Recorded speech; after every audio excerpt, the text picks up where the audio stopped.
was a cold night in late December as Josh dug through the attic of his grandfather's house. It had been 2 weeks since the old cheerful man had passed away, and it was time to clean out the old family stead and find a new home for the things that had been taking up space for too many years. With the help of his dad, Josh had been going through the boxes and carrying things down to be sorted throughout the day. But now it was getting late and they were both worn out. As they were getting ready to leave, Josh decided to look into one more box. Opening it, he found some old medals and trophies from the days when his grandfather had been a minor league ball player. As he admired the silver and gold objects, he noticed in the very bottom of the box that there was something that looked out of place. Moving one of the trophies aside, he was surprised to see what appeared to be the plain brown cover of a book. Reaching into the box, his hand came in contact with the soft leather cover, and he pulled it out to take a closer look. There was a strap wrapped around the cover, and Josh carefully unwrapped it, his mind running through the possibilities of what could be on the pages of this beautiful antique. As he pulled back the cover, he was surprised to find nothing. The pages of the book were empty. He wrapped the cover and strap back around, closing the book back up.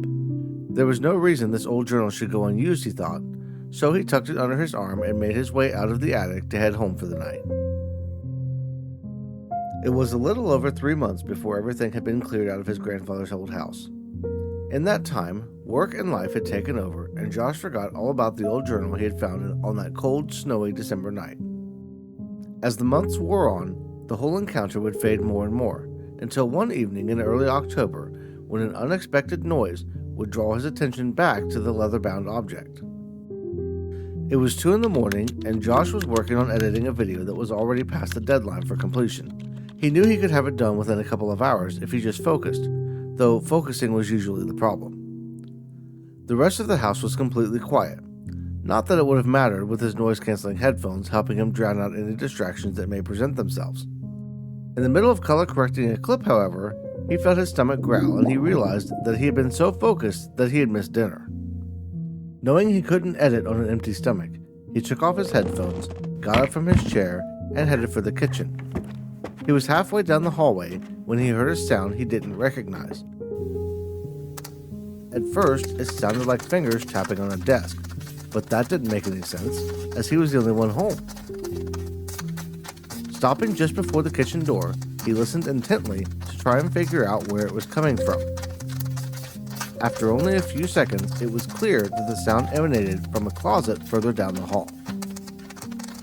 Creeping slowly toward the closet, Josh's heart was racing as he thought about what could be causing the noise. It could be rats, but he'd never had a rodent problem. Maybe it was a water leak? This closet was right next to the kitchen, and there have been issues with the plumbing in the past in this very spot. Reaching the door, he grasped the handle and carefully opened the closet to get a look inside. Turning on the light, the noise suddenly stopped. As he scanned inside the closet for what could have been making the noise, his gaze fell on a small box in the bottom corner. The lid on the box was slightly ajar, and he assumed that one of the kids must have been in there at some point and didn't put things back correctly. He knelt down and reached out to adjust the lid, but stopped when the tapping started again. It was coming from the box. After calming his nerves, Josh grabbed the box and opened it up, revealing an empty interior with one exception: the old journal he had found months ago. Smiling, he pulled the journal out of the box. He had meant to start writing in it, but had not gotten around to actually doing it. Why not start now, he pondered. A break from editing could be a nice way to wake up after all. After grabbing a sandwich and an energy drink, Josh made his way back to his office with the journal in hand.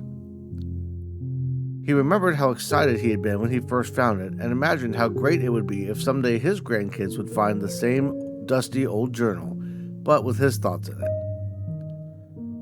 As he sat down at his desk, he unraveled the strap that held the book shut and opened the cover. But he wouldn't be writing anything tonight.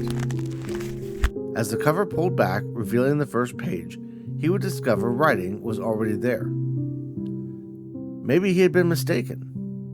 Was this entry there the whole time?